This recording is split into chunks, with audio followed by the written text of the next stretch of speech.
सत साहेब भगत जियो सेवक आपकी सेवा में फिर से हाजिर है। भगत जियो, लोगों के कुछ प्रश्न जो कि हमेशा रहते हैं और प्रश्न बड़ा ही मतलब अच्छा है। क्या कहते हैं? प्रश्न ये है कि आप कहते हैं कि परमात्मा सबके अंदर विद्यमान है, सबके अंदर समाया हुआ है परमात्मा। बिल्कुल सही है। अब बात यह है कि परमात्मा अगर सबके अंदर समाया हुआ है तो कोई गरीब क्यों है और दूसरा अमीर क्यों है? कहीं कुत्ते गाड़ी में घूम रहे हैं और कहीं ऐसे भी इंसान हैं जिनको 2 वक्त की रोटी नसीब नहीं होती। प्रश्न बिल्कुल वाजिब है। इसके साथ ही साथ वो कहते हैं कि ये आत्मा और परमात्मा एक ही है। आत्मा और परमात्मा एक ही है तो हमें अनुभव क्यों नहीं होता? यदि हम ये शरीर नहीं है, आत्मा है, तो हमें अनुभव क्यों नहीं होता? बिल्कुल सही बात है। और एक प्रश्न, वो प्रश्न ये है कि आखिर ये आत्मा है क्या? आपने तो कह दिया परमात्मा का अंश है, लेकिन यदि ये शरीर है और शरीर की ये उंगली है तो हमें पता है उंगली है, ऐसी है, लेकिन वो आत्मा कैसी है? क्या आत्मा एक ही प्रकार की होती है या आत्माएं भी अलग अलग प्रकार की होती हैं? आत्मा एक है कि ढेर सारी हैं? ये सभी प्रश्न हैं और आज हम इन्हीं प्रश्नों पर अब चर्चा करेंगे, एक एक प्रश्न को लेकर। तो सबसे पहली चीज तो ये होती है कि जो हम अपने आप को सोचते हैं कि हम आत्मा हैं, तो आत्मा क्या चीज है? हम सबसे पहले तो अपने आप को सोचते हैं ये शरीर। ठीक है जी। अब किसी ने आपको ज्ञान दिया तो आपने कहा कि ठीक है, हम शरीर नहीं हैं, हम आत्मा हैं। लेकिन अब हम कैसे जाने कि हम आत्मा हैं? तो भगत जियो, आप इस प्रकार से जानिए कि जो आप नहीं हो उसको त्याग दो और जो आप फिर बाद में रह जाओगे वो वास्तव में आप हो। अब जैसे मान लीजिए बल्ब है, बल्ब की रोशनी आ रही है, बल्ब की रोशनी आ रही है, तो ये बल्ब की रोशनी आ क्यों रही है, कैसे आ रही है? एक एक चीज, पहले बल्ब का ऊपर का ढक्कन उतारेंगे, फिर उसके अंदर देखेंगे कि जो चीज जल रही है, जो रोशनी दे रही है, वो किस कारण दे रही है। एक एक चीज को आप देखते जाएंगे परत दर परत। जब आप उसका अनुभव करते जाएंगे, उसका अनुसंधान करते जाएंगे, निरीक्षण करेंगे, तब आप जानेंगे वास्तव में इस बल्ब में कोई भी चीज ऐसी नहीं है जो रोशनी दे रही है। तो रोशनी किस वजह से है? रोशनी है उस बिजली की वजह से जो बिजली इस बल्ब में आ रही है। उस बिजली की वजह से ही पंखा चलता है, बिजली की वजह से ही बल्ब रोशनी देता है, बिजली की वजह से ही फ्रिज चीज़ों को ठंडा करता है, बिजली की वजह से एसी चलते हैं, कूलर चलते हैं, जो भी चीज़ें हैं सब बिजली की वजह से चल रहे हैं। उस ऊर्जा के बिना तो कुछ हो ही नहीं सकता। फिर चाहे ये पंखा हो, बल्ब हो, फ्रिज हो, ये सब बेकार हैं, डेड हैं। वो बिजली चाहे तो बल्ब को फ्यूज भी कर सकती है, वो बिजली चाहे तो बल्ब को अच्छे से चला भी सकती है। पंखा है, पंखे को वो जला भी सकती है और पंखे को अच्छे से चला भी सकती है। सब कुछ उस बिजली के ऊपर निर्भर करता है, पंखे पे तो कुछ निर्भर नहीं करता। तो ठीक इसी प्रकार ये जो शरीर है, इस शरीर के अंदर वो आत्मा रूपी बिजली है। उस आत्मा की वजह से ही ये शरीर चलायमान होता है, बिना उस आत्मा के शरीर चलायमान नहीं होता। ठीक है जी। अब बात आती है सबसे पहले कि आखिर वो आत्मा जिसे हम कह रहे हैं बार बार, वो चीज क्या है? आत्मा सबसे पहले तो समझिए कि कितने प्रकार की है, फिर आपको समझ में आएगी कि आत्मा चीज क्या है। कहने के लिए जो संतों ने कहा है लोगों को समझाने के लिए, हालांकि उसका बयान नहीं किया जा सकता। कैसे नहीं किया जा सकता? अब संतों ने कह दिया कि जी आप आत्मा हो, आपने मान लिया ठीक है जी हम आत्मा हैं। संतों ने आपको आत्मा के सारे रहस्य, सारे गुण भेद सब बता दिए। आपने मान लिया हाँ जी आत्मा ऐसी ऐसी होती होगी, तो हम मान लेते हैं कि ये आत्मा है। ठीक है, अब आत्मा का अनुभव आपने किया क्या? आपको इतना ज्ञान दिया, लेकिन क्या उससे आपको आत्मा का अनुभव हुआ? नहीं हुआ। क्यों नहीं हुआ? क्योंकि आत्मा एक ऐसी चीज है जिसको सिर्फ आप स्वयं अनुभव कर सकते हो। कोई दूसरा आपको उसका अनुभव बताकर नहीं कर सकता, शब्दों से नहीं कराया जा सकता। फिर भी संतों ने उसको समझाने का प्रयास किया और बार बार ये कहा कि भाई जैसे गूंगा जो होता है, गूंगा गुड़ खा लेता है तो वो बता नहीं सकता, बस यही हाल है इस जीव का भी, कि जिसने उस आत्मा को जान लिया वो फिर उसका बयान नहीं कर सकता, उसके स्वरूप का वर्णन नहीं कर सकता।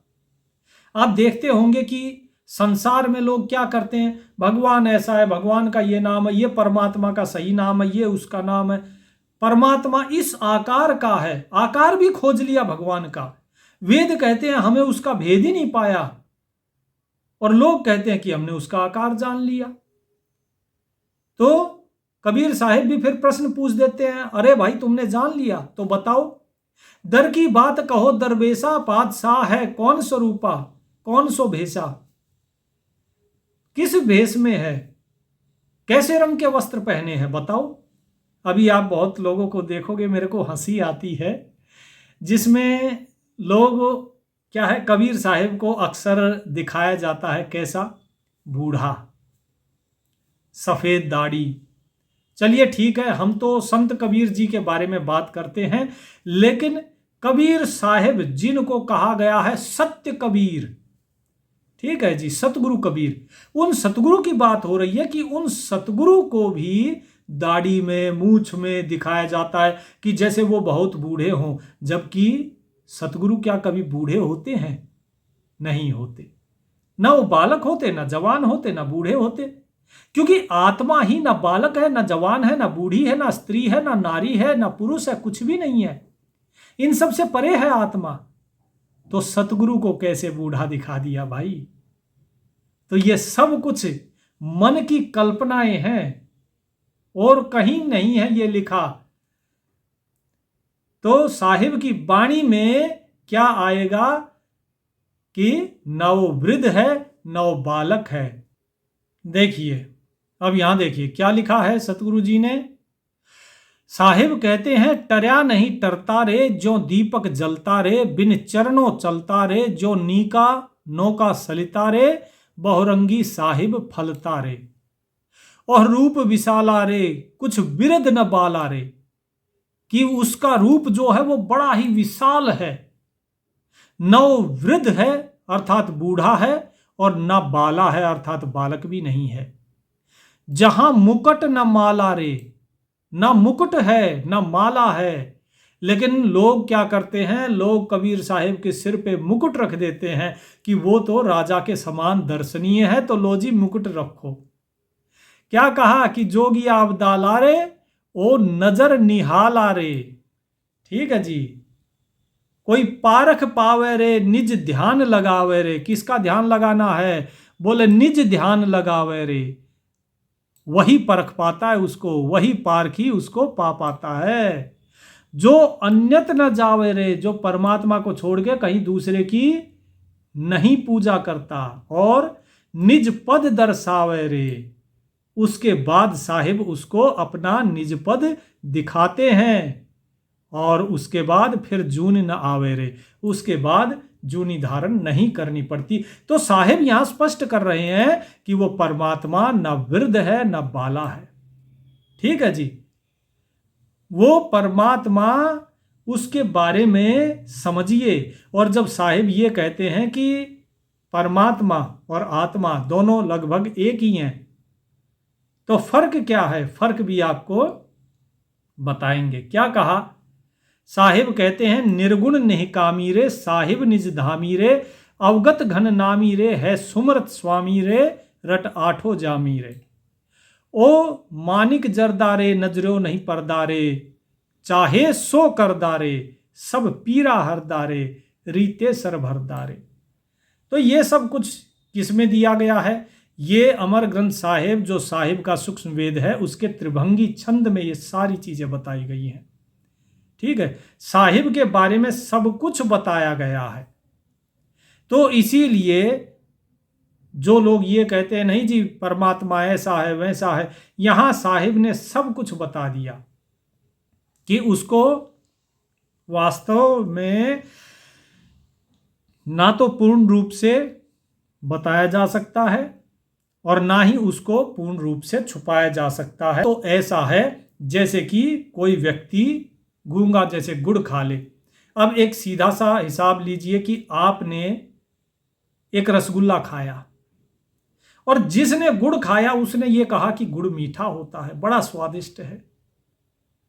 अब आपको चीनी खिलाई जाएगी, आपको रसगुल्ला खिलाया जाएगा, आपको गुलाब जामुन खिलाई जाएगी, आपको गुड़ भी खिलाया जाएगा, आपको सारी चीजें खिलाई जाएंगी, लेकिन आपको पता नहीं लगेगा कि गुड़ का स्वाद कौन सा है। क्यों? क्योंकि आपने कभी गुड़ खाया ही नहीं था। आपको अगर यह बता दिया गया कि भाई गुड़ का स्वाद मीठा होता है, तो क्या होगा? आपको अगर चीनी खिला दी जाए वो भी मीठी लगेगी, आप बोलोगे ये गुड़ है। आपको पता नहीं है गुड़ क्या है, लेकिन आपको बस बता दिया गया कि जिस व्यक्ति ने गुड़ खाया था वो बेचारा गूंगा था, लेकिन फिर भी किसी ने कह दिया कि मीठा होता है। तो रसगुल्ला भी मीठा है ना, गुलाब जामुन भी मीठी है, चीनी भी मीठी है, शक्कर भी मीठी है, सब मीठे हैं। मीठा तो सब कुछ है, लेकिन एक चीज और कि सबके स्वाद में फर्क है। तो जिसने जो चीज खाई है उसका अनुभव उसे करना पड़ता है। तो जब आप गुड़ को खाओगे तब आपको पता लगेगा अच्छा गुड़ का स्वाद ऐसा होता है, मीठा तो है लेकिन उसका एक अलग ही स्वाद है। अब जब आपको कभी भी गुड़ खिलाया जाएगा, आंख बंद करके भी आप बता दोगे ये गुड़ का स्वाद है, लेकिन जब तक नहीं खाया तब तक पता लगेगा क्या? नहीं। चाहे लोग कितना ही कहते रहे अरे गुड़ मीठा होता है, गुड़ मीठा होता है, बड़ा अच्छा होता है, आपको फिर भी नहीं पता लगेगा। अगर आपको बिना बताए वो गुड़ खिला दिया जाए तो भी आप ये नहीं बता पाओगे कि ये गुड़ था, क्योंकि उससे पहले आपने कभी गुड़ खाया ही नहीं था, आपने उसका अनुभव किया ही नहीं था। ठीक इसी प्रकार आपको जो आत्मा का अनुभव नहीं हुआ, इसीलिए कोई भी आपको कहता है आत्मा ऐसी है वैसी है और आप मान लेते हैं। अब आत्मा वास्तव में है क्या? यह प्रश्न बड़ा गहरा है, तो इसका उत्तर सुनिए। आत्मा और परमात्मा में कोई भेद नहीं है। आत्मा और परमात्मा के स्वरूप में कोई भेद नहीं है। स्वरूप में तो भेद किस में है? भेद है गुण में, भेद है विकार में। परमात्मा के अंदर कोई विकार नहीं होता, लेकिन आत्मा के अंदर क्या विकार होता है? आत्मा के अंदर विकार नहीं होता, आत्मा के बाहर विकार होता है। ठीक है जी। अब जैसे कि कल जिन भगत जी ने सवाल किया था उन्होंने ही इसका उत्तर भी खुद ही दिया। क्या? कि उन्होंने कहा कि जो पानी है, घट जो है, घट माने मटका, ठीक है, कि पानी के अंदर मटका है और मटके के अंदर पानी है। ठीक है, पानी में घट, घट में पानी, ठीक है, और जो मटका है वो मटका ही केवल बीच में है। और जब मटका फूट जाता है तब क्या होता है? पानी पानी में मिल जाता है। तो जो अंदर का पानी था और बाहर का पानी था, है तो दोनों ही पानी, लेकिन दोनों में फर्क क्या आया? दोनों में फर्क ये आया कि जो अंदर का पानी था वो मटके से चारों तरफ से घिरा हुआ था। उसके बाहर जो है मटके का एक आकार था, इसीलिए वो भी मठाकार हो गया। घट है तो घटाकार हो गया। तो इस प्रकार से आकार उसका आ गया क्योंकि उसके बाहर आकार है, और वो आकार क्या है? वो आकार ही विकार है। जैसे एक मनुष्य का उदाहरण दे तो आपको समझ में आएगा। आप हो, या लगा लीजिए ये ब्रह्म प्रकाश बैठा है यहां। अब ब्रह्म प्रकाश को आपने चश्मा लगाया, आपने लाल चश्मा लगाया। अब चश्मा नहीं देखता है, चश्मे को नहीं पता है कि वो देख रहा है, लेकिन ब्रह्म प्रकाश को पता है कि वो देख रहा है। अब ब्रह्म प्रकाश ने चश्मा लगाया, अब वो इधर उधर देखता है। उसने लाल चश्मा लगाया तो सब कुछ उसको लाल लाल दिखना शुरू हो गया। हरा जिसने लगाया तो हरा हरा दिखना शुरू हो गया। तो क्या मेरे अंदर विकार आया? ब्रह्म प्रकाश में कोई विकार नहीं आया। तो विकार किसके अंदर आया? विकार वो चश्मा है, उस चश्मे का रंग है। तो ठीक इसी प्रकार जो आत्मा है वो शाश्वत है। मैं शाश्वत हूं, मैं शाश्वत हूं, लेकिन मेरे ऊपर जो ये पर्दा पड़ा हुआ है शरीर का, ये शरीर विकारी है। ये शरीर नष्ट होता है, ये शरीर जन्म लेता है, ये शरीर मरता है। ठीक है जी। तो ये शरीर बच्चा बूढ़ा सब कुछ होता है, तो सब कुछ ये शरीर हो रहा है, मैं नहीं हो रहा हूं। जैसे चश्मा जो है चाहे लाल हो चाहे हरा हो, जैसा होगा वैसा ही दिखाता है वो, लेकिन मेरी आंखें लाल या हरी नहीं हो रही है, और ना ही जिस चीज को मैं देख रहा हूं वो लाल हरा है, वो भी जैसा है बस वैसा है। तो बीच में क्या है? पर्दा है विकार का। और ये विकार क्या चीज है? ये है आपके कर्म और आपकी जो सोच है। उम्मीद करता हूं यहां तक समझ आ गया होगा। अब इसके बाद आता है कि आत्मा आप बोलते किसको हो?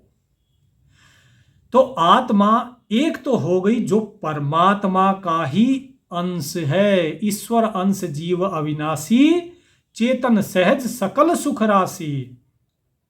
साहिब कहते हैं आत्म परमात्म एक, एक कै नूर जहूर। आत्मा और परमात्मा एक कै नूर जहूर, एक ही है। चाहे वो दृश्य दिखाई दे रहा है, जहूर जो दिख जाए, प्रकट हो जाए। ठीक है। नूर अर्थात जो नूर रूपी है, जैसे प्रकाश है, आपको रोशनी दिखाई दे रही है लेकिन प्रकाश आता हुआ नहीं दिखाई दे रहा कि ये आ गया प्रकाश, नहीं दिखेगा आपको। कहते हैं प्रकाश सफेद है, वो सफेद प्रकाश भी आपको आता हुआ नहीं दिखेगा। तो आपको क्या दिखती है? आपको केवल वस्तुएं दिखाई देती हैं। इसी प्रकार वो परमात्मा जो है वो दिखता नहीं है, लेकिन जहूर का अर्थात है दिखना। और दिखता वो किस रूप में है? दिखता है वो संसार के रूप में, स्थूल रूप में। उसे रूप धारण करना पड़ता है तब वो दिखता है, लेकिन वो रूप वो धारण करता है, वो रूप उसका है नहीं, वो धारण करता है। इसी तरह आत्मा का जो रूप है, जो स्वरूप है, वो धारण करती है। वो आत्मा का स्वरूप ऐसा नहीं है, नर जैसा नहीं है। कल को ब्रह्म प्रकाश के अंदर जो आत्मा है, अगर ये किसी गधे घोड़े खच्चर कुत्ते बिल्ली में चली गई तो क्या उसके अंदर इंसान रूप में बैठेगी क्या? अब अगर इंसान है तो उसके तो हाथ पैर हैं, पंख तो है नहीं। तो अगर यही ब्रह्म प्रकाश की आत्मा हाथ पैर लेकर अगर जाएगी किसी कीड़े के अंदर, उड़ने वाले कीड़े के अंदर, जुगनू के अंदर, तो बताइए पंख कहां से आए आत्मा के? पंख तो नहीं है, है क्या? कहीं दिख रहे हैं पंख? तो इसीलिए जो लोग कहते हैं आत्मा का स्वरूप नराकार है, वो भी गलत कहते हैं। एक बार गए थे सतलोक आश्रम में, वहां पर बैठ के ये चर्चा हुई, लोग नमस्कार करके अपने पोथे उठा के लेकर भाग गए, लेकिन प्रश्न का उत्तर नहीं दे पाए।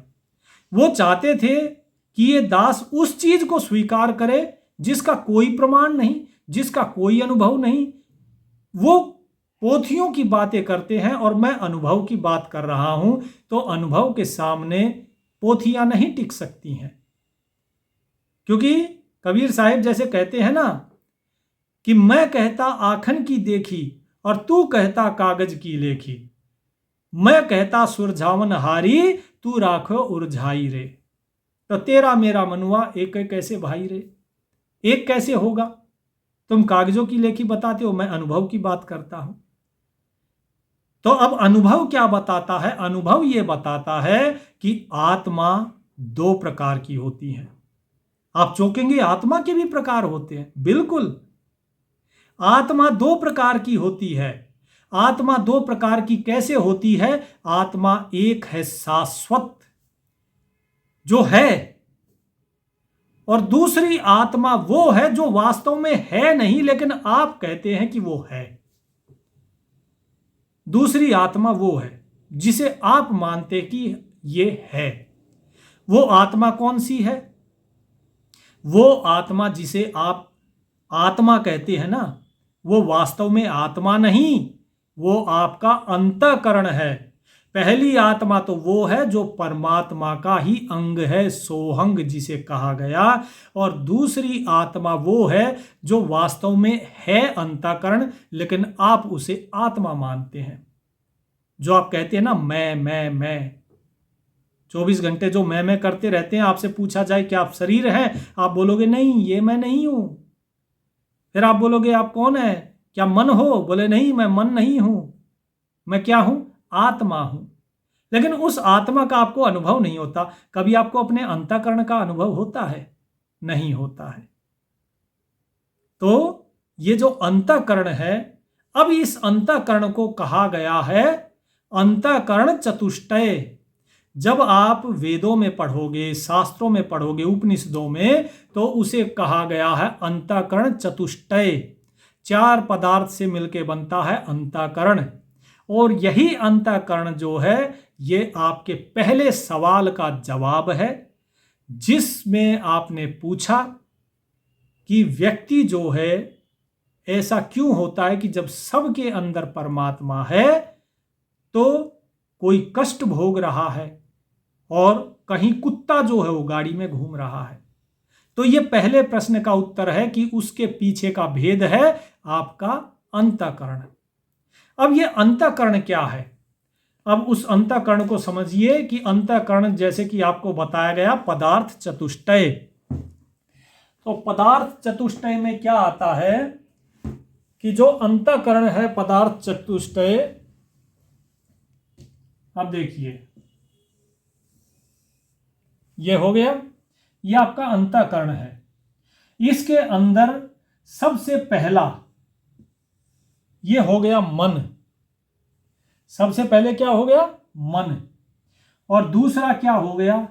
दूसरा हो गया बुद्धि। तीसरा हो गया आपका चित्त। और चौथा हो गया आपका अहंकार। ठीक है। और इन्हीं चारों से मिलकर बनता है अंतःकरण। तो ये हो गया आपका अंतःकरण। ठीक है, अंतःकरण। ठीक, क्या क्या हो गया? मन, दूसरा हो गया आपका बुद्धि, ज्यादा समय लग जाएगा मैं ऐसे ही बता देता हूं। ठीक है, ये हो गया आपका चित्त, और ये हो गया अहंकार, अहम। ठीक है जी। अब जो लोग ये कहते हैं कि हम जानते हैं आत्मा को, वो इस आत्मा को जानते हैं।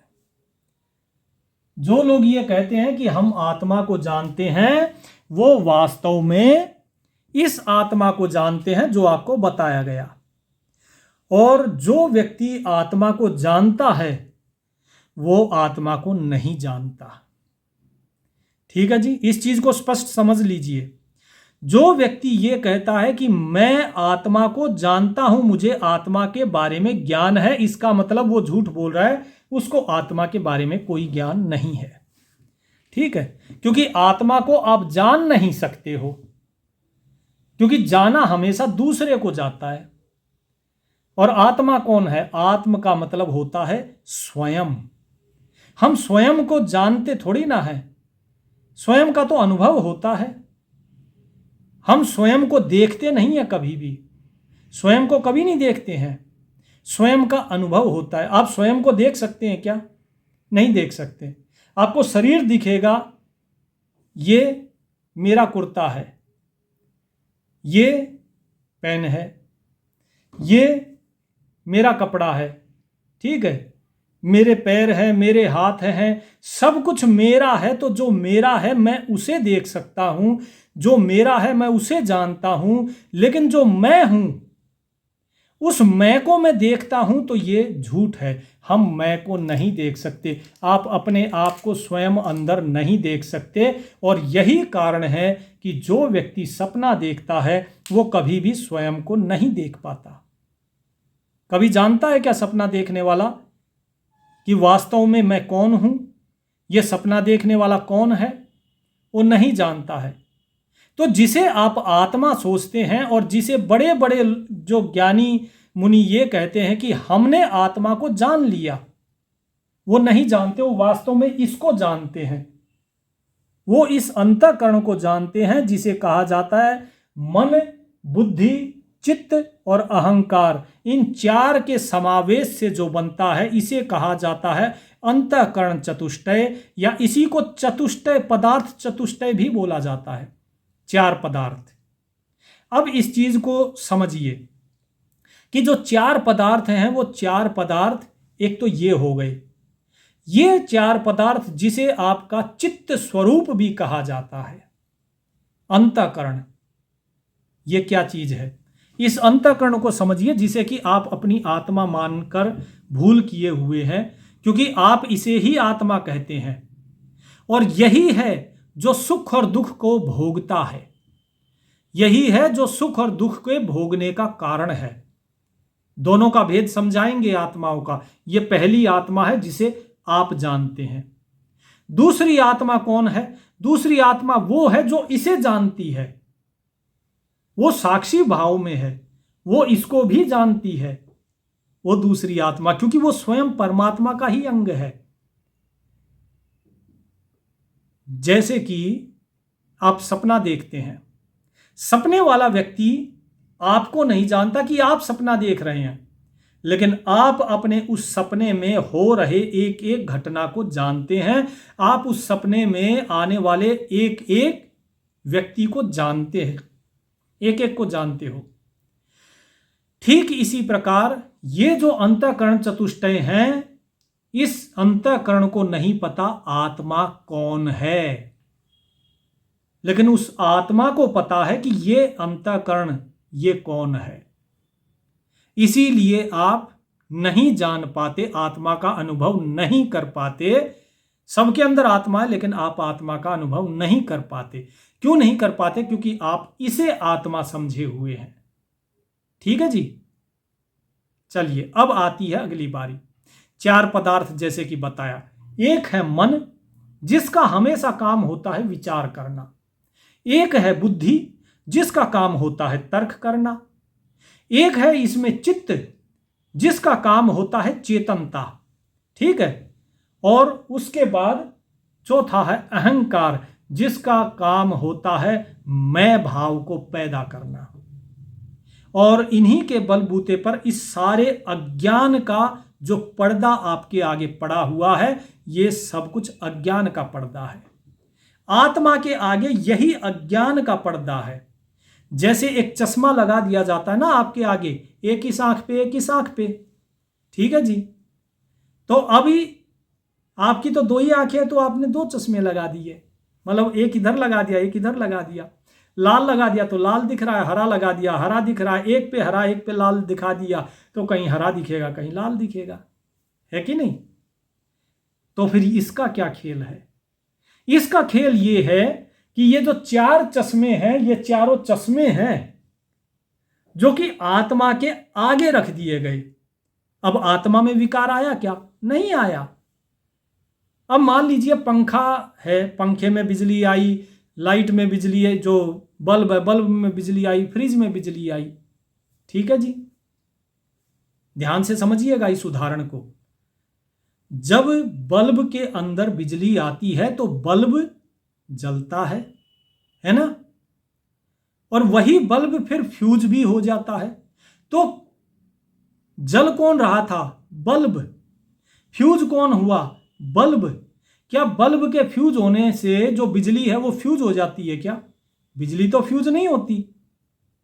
पंखा है, पंखे के चलने से हवा आती है, तो क्या ये हवा उस बिजली को भी आती है? बिजली को भी लगती है? बिजली को तो हवा नहीं लगती। पंखा जल गया तो बिजली नहीं जलती है।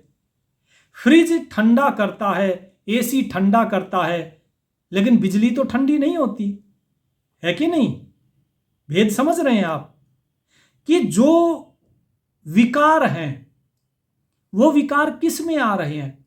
वो विकार आ रहे हैं यंत्र में, उसमें नहीं आ रहे जिसके कारण पंखा चल रहा है, जिसके कारण बल्ब जल रहा है, जिसके कारण फ्रिज चल रहा है, एसी चल रहा है। उस बिजली में कोई विकार नहीं आया। उसके आगे आपने एसी रख दिया, उसने वो चला दिया। टीवी रख दिया, टीवी चला दिया। जो उसके आगे रखा उसने तो बस वही देख लिया। वो साक्षी भाव में है, वो तो सिर्फ देख रही है, तमाशा खेल देख रही है। उसका काम है चेतनता पैदा करना। जो जड़ है, जो उसके सामने रखा गया, उसमें चेतनता पैदा करना। आपके आगे जैसे चश्मा लगा दिया, आपका काम है आपकी आंखों का देखना, तो आपने सिर्फ देखा। लाल लगाया, उसमें से भी देखा, हरा लगाया, उसमें से भी देखा। इसी प्रकार आत्मा आपको चेतनता प्रदान करती है और चेतनता ही रहती है। ठीक है जी। अब बात आती है इनकी कि जो मन है, मन के अंदर जितना चिंतन होता है वो सब किसके कारण? परमात्मा के कारण, अर्थात जो आत्मा है उसके कारण। अभी हम परमात्मा की बात ही नहीं करेंगे, हम सिर्फ आत्मा की बात करेंगे अभी। तो मन के कारण सारे चिंतन होता है, सारे विचार होते हैं। चित्त के कारण ये हमारा चेतनता का जो स्वरूप है ये वो है चित्त स्वरूप, यानी जिसके कारण चेतना है। इस चित्त के कारण ही हम मन को चेतन समझते हैं। वास्तव में तो मन जड़ है, मन की तो कोई सत्ता ही नहीं है। इसके बाद फिर अहंकार, मैं। जो अहंकार है, ये जो मैं है, ये भी सब कुछ आत्मा के कारण ही अहम पैदा होता है। आत्मा के कारण विकार तो ये खुद है, विकार ये है, आत्मा में कोई विकार नहीं आया। साहिब क्या कहते हैं? आत्म परमात्मा, आत्मा और परमात्मा एक नूर जहूर, बीच में झाई कर्म की। झाई माने पर्दा, बीच कर झाई कर्म की, ताते लागे दूर। बीच में कर्म का पर्दा लग गया, इसीलिए वो अलग लगता है और हम अलग लगते हैं कि आत्मा अलग है, परमात्मा अलग है। कैसे पर्दा पड़ गया? जैसे कि आप खड़े हो, बीच में आपके आगे चश्मा लगा दिया गया या कोई एक कांच लगा दिया गया हरा। आप इधर देख रहे हो, अरे यहां तो सब कुछ सफेद है, और उधर देख रहे हो, बोले उधर में सब कुछ हरा है। तो क्या लग रहा है कि उधर में हरा है और इधर में सफेद है, दोनों में फर्क है। ये दोनों का फर्क किसके कारण? जो बीच में पर्दा लगा है, बीच में कांच लगा है, उसके रंग के कारण। तो विकार किसके अंदर है? आपके अंदर है कि उस शीशे के अंदर? जाहिर सी बात है, जो कांच लगा है उसके अंदर। तो आत्मा में विकार नहीं होता। ठीक है जी। विकार किस में है? विकार जो बोला जाता है ना कि आत्मा में विकार आ गया, आत्मा दुखी हो गई, आत्मा सुखी हो गई।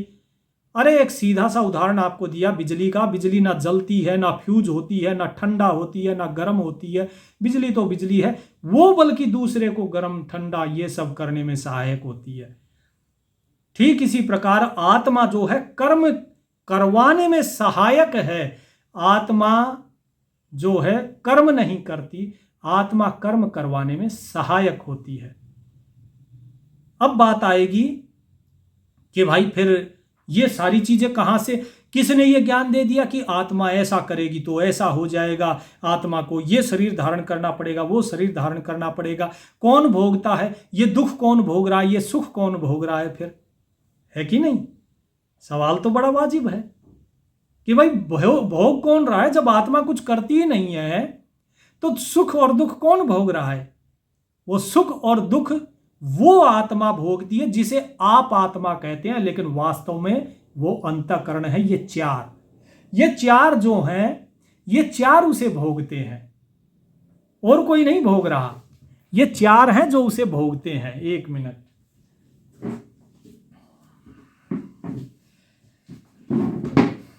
तो अब देखिए, ये चार जब भोग रहे हैं, मन, चित्त, बुद्धि और अहंकार। जब भी कोई व्यक्ति मृत्यु होती है किसी की, तो यही चार होते हैं जो कि क्या करते हैं, इस शरीर को छोड़कर दूसरे शरीर में जाते हैं। और जो संस्कार होते हैं इस शरीर के, जो कर्म हमने किए हैं, वो आपके मन से छुपे हुए नहीं होते। ये जो आपका मन है, यही काल है और यही चित्रगुप्त है, जो आपके गुप्त रूप से किए हुए कर्मों को भी जानता है और जो सबके समक्ष किए हुए कर्मों को भी जो जानता है। अब बात आती है बुद्धि की। बुद्धि जैसी आपकी अभी है। बहुत से लोग आपने देखा होगा, सबके एक ही माँ बाप के दो बच्चे, लेकिन दोनों के संस्कार अलग अलग। क्यों? क्योंकि उनके मन में, उनकी बुद्धि में जो पुराने संस्कार है पिछले जन्मों के, वो रहते हैं। उसके बाद अहम भाव यानी कि अहंकार, मैंपन। ये जो मैंपना है ना, ये हमेशा रहता है। और इसके बाद है चित्त यानी कि चेतनता। क्योंकि जब तक ये चित्त स्वरूप नहीं होगा, तब तक ये मन किसी चीज का अनुभव नहीं करेगा। मन करता है विचार। तो ये सारी चीजें क्या करेंगी? ये सारी चीजें अनुभव करती हैं। आपको जो सुख का अनुभव होता है, दुख का अनुभव होता है, खुशी का अनुभव होता है, गम का अनुभव होता है, वो सब कुछ करने वाला आपका ये अंतःकरण है, आत्मा नहीं।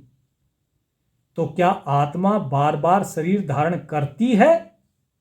प्रश्न ये उठता है।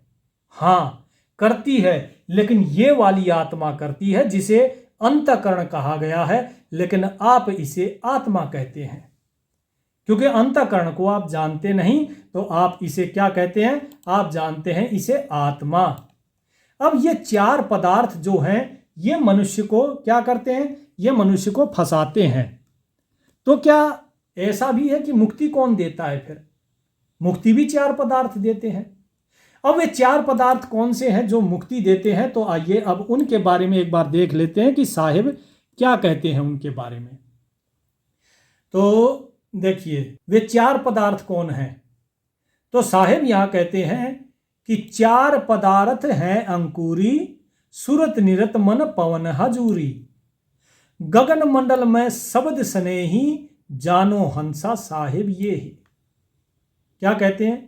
कि चार पदार्थ हैं अंकुरी, अर्थात जो सबसे उत्तम जो चार पदार्थ हैं वो कौन से हैं?